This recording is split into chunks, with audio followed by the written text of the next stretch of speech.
The Sporting Dog Adventures podcast is proudly brought to you by Saki Acres Retrievers.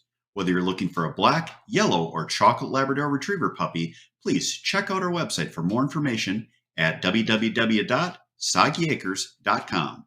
You can also email Jeff at sportingdogtv@gmail.com or call 262-215-9683. And remember, everyone deserves a Sagi dog. Hey, welcome to the Hunt Guy Podcast. I'm your host, Jeff Fuller. I have a kennel named Saki Acres Retrievers. We've had a show, Sporting Dog Adventures TV. We also have the Sporting Dog Adventures podcast. We have been in a little neglect on this podcast because we ran into some time constraints as well as a lot of editing issues as far as trying to get our computer program to work. But we got everything figured out now. We're starting a new one this year, and we are going to give you a lot of episodes in 2023. What I wanted to talk about today was the archery season in 2022 that I had, as well as having a backup plan for archery with the weapon of choice that you have, and then talking about getting ready for next year with some clearing and food plot ideas. So let's get into it. I had a really cool year this year for archery. Now, just bought a new property, so I had two properties to hunt that I own. One is our hunting property. The other one is actually where I live. And it was interesting. So I'm on a new property, got cameras out. We had solid pictures. Seemed like it was going to be a good place to hunt. Sat early, put a doe decoy out, had a small buck come in, passed on him, but was really excited just to kind of get out and get to try this new property out. We got to Halloween weekend, and I'm up at our regular hunting property. I'm sitting on a food plot, and I'm excited. I'm sitting there. It's something I've had good pictures on. I'm like, man, I probably won't even get to hunt my other property because we've had such great pictures on here. And I was up in what was a quad pod, and what I did was I bought a 12-foot tall quad pod that has an open outside. It's got a shooting rail around it. I put an actual ground blind over it so it was covered, and we fastened it to it. And then when I'm in a blind, I am in my chair. I always try to get myself set up and point where I think the deer are going to come, and then look and make sure that my arrow is going to clear any shooting rails like I had on this one, the fabric. So I'm shooting through an opening or through the mesh screen, but not hitting anything else that would possibly cause an expandable broadhead to expand or just cause you to hit something that's going to put you in a bad spot. So I'm getting myself ready. Seemed like I had everything set up, and I start aiming and doing my different things I do where I've got the crossbow pointed out the window, and I'm like, gosh, I'm sitting a little low. So didn't have the ability to move the shooting rail. So I put my pack down and sat on my pack so I was up higher. And I was literally pointing out at where the deer would come in if it went to my decoy. And I had my crossbow pointed. I actually wasn't even looking at it like I was going to shoot. I just kind of had it pointed. And I'm looking around, and also my crossbow exploded. Just blew apart. The string broke, or one of the cables broke. It was a Raven. Everything flew apart on it. Basically, the crossbow was destroyed. It needed to be repaired. And not destroyed in the sense that it couldn't be fixed, but you're looking at it, you're going, holy crap, this is not going to get fixed. Talk about a wave of emotions. This is the time that you have looked forward to all year. I've got these new properties. I'm all excited to get to hunt. And my goodness, I am done. I don't have a second crossbow. I can't use a bow. I've got some issues from when I was in police work. I got in a squad accident, so I've always used a crossbow because I have to. And I'm sitting up there, and I must have looked like just a sad state of affairs. Just, I mean, it's something I look forward to all year. The rut's finally here. I'm excited. Called my wife after I got back to our cabin and told her what happened. And you talk about having a great supportive wife. We had not sold our house, but we bought a new property. We had not sold our hunting property, but we had bought a new property. And not a new hunting property, but the new house that we live on where I can hunt. And the stuff was closing soon, but money was tight. And I told her what happened. And I'm like, I guess I can borrow one of the kids when they're not hunting, so I can still go some. I don't think I'm going to be able to get it fixed soon. And she's basically like, why don't you just go get another one? You should always have two. You should have a backup. I'll tell you what, that's when I knew I married right. So I started looking and I'm like, all right, cool. I'm used to the Raven. I've had one for 5 years. I took it to a Cabela's. Or actually went to a Cabela's. I bought a less expensive Raven, but my thought process and the whole thing was I was looking at the ones that were less expensive. I'm a creature of habit.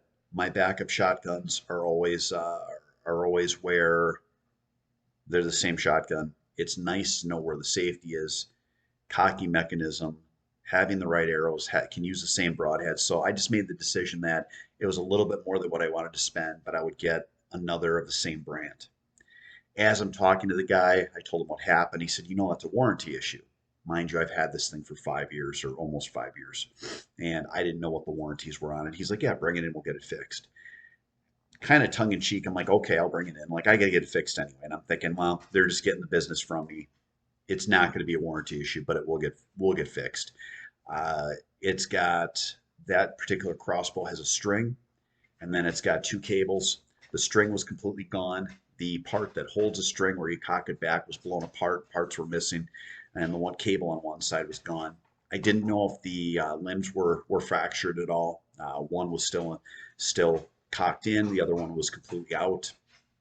And it was just something that you're like, you know what, it's going to cost money, but in the end, going to have to work a little harder this year to pay for the new crossbow and also get the other one fixed, but always have a backup. So long story short, it was a warranty issue, and they stood behind their product, got it fixed, and I got the crossbow back fully repaired. Oh gosh, but it was after our gun season, so it was almost a month. I mean, if you have a product like that, your bow or your crossbow, and it blows up on you when you are in the point of during the season, man, it's tough to get stuff back quickly if it's more than just replacing a string. So I've got the new Raven now, the new crossbow.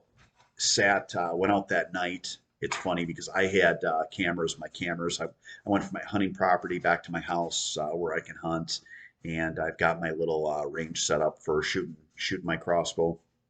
I'm getting pictures on my camera, and one of my cameras, and the camera is about 200 yards from the house, just over a hill, and I've got deer on it, and I've got a buck on it, and I'm like, oh my God, it's getting dark, and I'm trying to hurry and get this thing sighted in so I can sit the next morning, and it's getting dark, and I'm like shooting this and getting pictures at the same time, going, oh my gosh, maybe this is meant to be. This is going to be like the greatest story ever. Um, get it sighted in. I'm just bullseyes at 30 yards or 30 yards or under, so I'm confident up to 40 yards with this thing. And long story short, get out the next day, saw a small buck, passed on a small buck, but just happy to be able to be out there. Um, Sat that night. I didn't see anything that night, and then the next day was Halloween, so it's Monday. Didn't get to go out in the morning. Just had too much to do. We were still getting our kennel built for the dogs and getting stuff moved in. And then that afternoon, I'm like, you know what? I'm going to get out.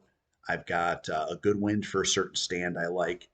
Um, I've had a good buck that's been on the property, but not as many. It seemed like this one buck had pushed everybody off the property, where I was just getting him, and got out in the stand. First, it was the most uncomfortable sit I've ever had. I had a branch that was right where you would sit when you're in a hurry, you're sticking your stand up. The stand actually sunk down a little bit, so it went from like being level to kind of where you're like getting ready to roll out of the stand. So I'm sitting up there. I can't sit comfortably. I put my doe decoy out, and I'm like, whatever. It's warm, sweating my butt off getting out there because I thought I got to wear some clothes. Of course, it was warmer than what I thought, but I'm sitting and I'm looking at my camera pictures for the last few weeks, and we've had a lot of activity going on this property. Had a person that I believe probably just stayed in the house most of the time. So the deer were really on it. Once we moved in, we've got dogs, we've got a kennel, we've got construction, we've got moving, we've got people. It seemed like the numbers of deer dwindled the more activity we had because they just weren't used to us. And I've been sitting for like 2 hours. I start texting my son and a couple other people, and I'm like, yeah, I don't know. It's just not going to be the year. Going to have to make my hay up at the other property till the deer get used to us here. And all of a sudden, I hear something. I look, and I see what looks like a nice buck. And told my son, I'm like, I got a buck in the woods, and I think it's a shooter. Deer goes by. I've got my decoy right there. He literally goes by the decoy and didn't see it. I mean, we're talking he's 20 yards from the decoy and did not see it. He was just fixated on where he was going. Tried a grunt call, tried the can call for the doe and heat, nothing. Now, I've never had luck using um, Centric, and I put some Conquest BS1 onto a scent wick. I will tied it to a rope. I just drug it behind me, and it was a creek bottom I was hunting with fields on both sides. I just drug it through the creek bottom and then walked it up the side of the creek bottom to where I set my doe decoy, and then from there it was my doe decoy was there. So this deer goes by. I'm trying to get his attention. I don't get his attention. I've got the crossbow in hand. I'm ready. And I'm like, okay, it's going to happen. He's going to turn and see this and it's going to happen. And he never saw it. So I put everything down and I'm sitting. I'm literally like, it's like a bench seat. And I've got like my leg kind of up because it's the only way I can comfortably sit without falling out of the stand. Yes, I had my safety strap on. If I would have followed, I would have been hanging there. But I'm sitting there and all of a sudden I look and I see this buck coming. And I'm like, all right, that's a good deer. He's a nice, looks like at least a nice 8 point. I don't think he's as big as the ones I've seen, but I'm like, you know what? I made the decision. I'm shooting this deer. It feels right. I'm excited. It's it's it just seemed like the right thing with everything that had happened. So, and I also still had a ton of stuff to do. So I'm like, I'm really busy. Got a lot to do. So I don't know if I'm going to get to hunt as much as I want. Deer comes in. He's at like 35 yards, and I'm like, all right, if I can reach and get the crossbow and slowly pick it up and get it on him, I'm going to take him. And lo and behold, pick it up. He moves 5 yards closer as he's checking out the doe decoy. I pull up, get the bead on him, pull the trigger, and he just takes off. And there's crashing and crashing as he went into the creek bottom. Then it's quiet. I went over to retrieve my arrow. I've never seen a blood trail that wide. My goodness, I hit him basically right in the shoulder, a little bit back. It went into his vitals. It threw the bone shards into his vitals, and he was just bleeding. It was a great shot. Uh, Never in my day would I think that I would get that much blood off of an archery shot. Still gave him a half hour. Ultimately, I could have just went because he was sitting on the other side, 40 yards from me. Went, found him, and lo and behold, this was the big 9 point that I had on camera. He is actually the picture that we have for this episode that's on the cover for this episode. I had this deer on camera all fall, watched him from velvet to the point where the rut was going, had him staring at does, had him chasing other bucks out, had him on camera multiple times during daylight hours where I wasn't sitting in a stand, and he was the biggest one I had on camera. He was, I'd say, probably 19 wide. He scored about a 140. Um, my biggest whitetail. I've never shot a lot of big whitetails. Last year was my biggest. I shot one that was about a 125. This year I shot my 140, and can't wait. Should get him back here in the next month or two from the taxidermist, but I was never so happy as seeing this deer because, again, you get guys, if you hunt in an area where I used to hunt, a basket 8 point was a big buck. Some guys, they're in areas where they're shooting, 180s. This was a big deer for me, and I was so excited and so happy. And it was just such a good story because this was a deer, again, that I followed, that I knew lived on the property, and that I ultimately took. And we had a lot of adversity with it.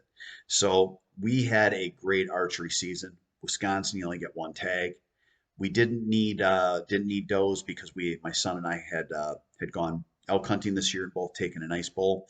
So my season was effectively over for archery. But wow, what a hunt it was! But Next up, on the next part of the show, we want to talk about having that backup system for yourself so that if you have your weapon of choice that goes defunct, that you don't end up in the position I was in. So we're going to have that. And then in the end of the show, we're going to talk about getting food plot sites prepared now in winter before we hit spring so you're ready to go. We're going to have all that and more coming up after this. Welcome to Boucher in Janesville, where customer service is our #1 priority. Our customers come back to us because of the experience that we provide for them. We're here to make sure that we find you the right car, one that fits your budget, and do so in a timely manner.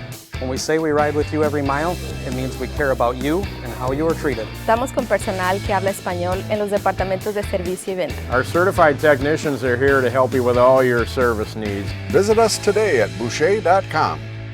At Boucher, we ride with you every mile. Hey, welcome to Hunting Guy Podcast. We're back again, and today we want to talk about having that backup plan. So as we talked about in the last episode, my crossbow completely exploded. I don't know if it was the cable that let go. I don't know if it was the string that let go. But the calamity that it caused, luckily I wasn't injured. It completely destroyed it. It had many, many broken parts. Ultimately, I was able to get them fixed by warranty, but it really gave me thought to having a backup plan, which is for shotguns, rifle hunting. I always have a backup plan, but I did not have one for archery. And this was where we're in the rut. You get that magical 10 to 15 days, and my crossbow was blown up enough where I was not going to get any of that time. So have yourself a backup plan. I'm not saying you need to have something super expensive. You could have yourself an old bow that you don't get rid of, that you keep and keep sighted in. You could have yourself a less expensive crossbow option. You could have, I always have a second rifle. Usually I have a smaller caliber, and I have multiple shotguns. I like to keep something that is the same model and brand just because I don't want, when I get excited and I'm under duress, that I'm going to not know how to turn a safety off. Or, where you're fumbling. I want it to be almost like autopilot where I know exactly where everything is. But you can fix that ultimately by practicing if you have something that would be, let's say, an inexpensive brand of a shotgun or a crossbow or a bow, old model, new model. Just make sure you've practiced with it, make sure it's sighted in, and make sure you have it. Because take it from me, when you're in that time of year that we all are we're excited, we look forward to, wow, is that tragic? And what a bad feeling when you're sitting there and realizing that you're going to miss the time of year that you want to hunt. I was in that spot. Fortunately enough, I was able to have the means to go buy a second weapon so that I had something. That one will not get used now. It'll get sighted in every year. I'll have it as my backup, and then my sons and I all have a backup if one of ours goes bad. But we have that set so that we're in a position so we can still enjoy hunting during that time of the year if something does happen. We've all dropped things. We've all had things break. Try to have that backup plan so you're not in the position I was this year. Stay tuned for the next part of the show, which is I'm going to talk about how I got a food plot area prepared now in winter so that once we hit spring into summer, I'm going to be in that much better spot for getting planted. All that and more coming up after this.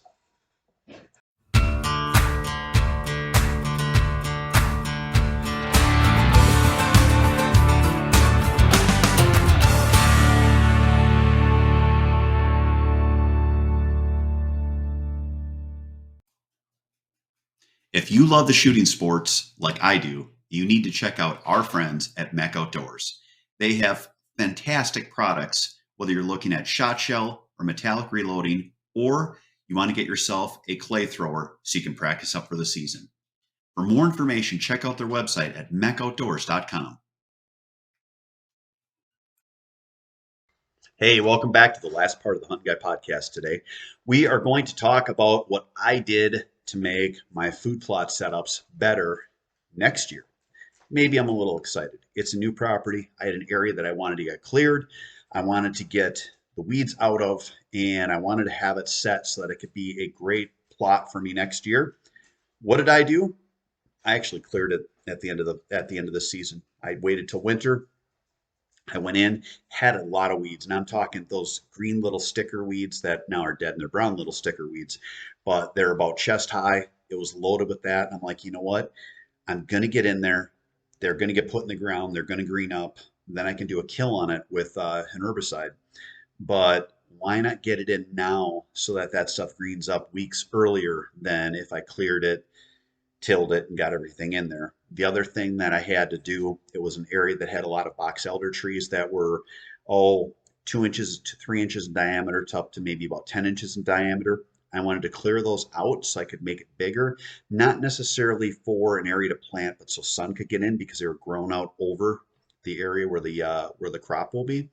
And I cut them and I used my tractor to bowl them against the edge of the food plot. So I've got them bowled against the edge and created basically a barrier or a wall around the food plot. And then I'm going to cut certain spots in so that the deer will filter through in the directions where I can be a little more predictable for setting up my stands. But I did that now so that, again, that seed will green up. There's no other seed in the area. That stuff will green up. I can spray it. Then I'll till it again. I'll probably spray it again. And then I'll plant it. That will give me a chance to get a really good hard kill for all of those noxious weeds that have been growing there for probably 20 years. And it'll let me get a head start. I'm planning on doing a planting probably in, like, I would say somewhere in the neighborhood of July. I'm not going to do a spring planting in there. I want to have it set up so that I do this planting and that everything is ready to go. It will be, in my estimation, a great plot. I'm going to put in a stand, have my funnels set up coming in so that I can hunt it on a north wind or on a north or northeast wind. And hopefully it will be something that works out, but I'm way ahead of the game. So try to think of that stuff. Food plots are expensive to put in, but a lot of times it takes a lot of work to even get to where you spend money. You can take your time, do your saw work, get stuff out of the way, clear it, and get it set so that once you get to spring, you're gonna be that much more successful. So that's my idea for you on your property management tip for the day. I hope you guys enjoy this show. Hunting Guy Podcast, we really struggled getting on episodes with the sale of our property, purchasing the new one, getting our business set up, and then we had some major editing issues. We've got it all set up now. We're going to be consistent. We're going to give you a lot of shows in 2023. So please share this with your friends, share it with your family, enjoy our show. And if you have ideas for a show, please email Jeff Fuller, that's me, at sportingdogtv@gmail.com. Thank you again so much for watching. Have a great week. God bless.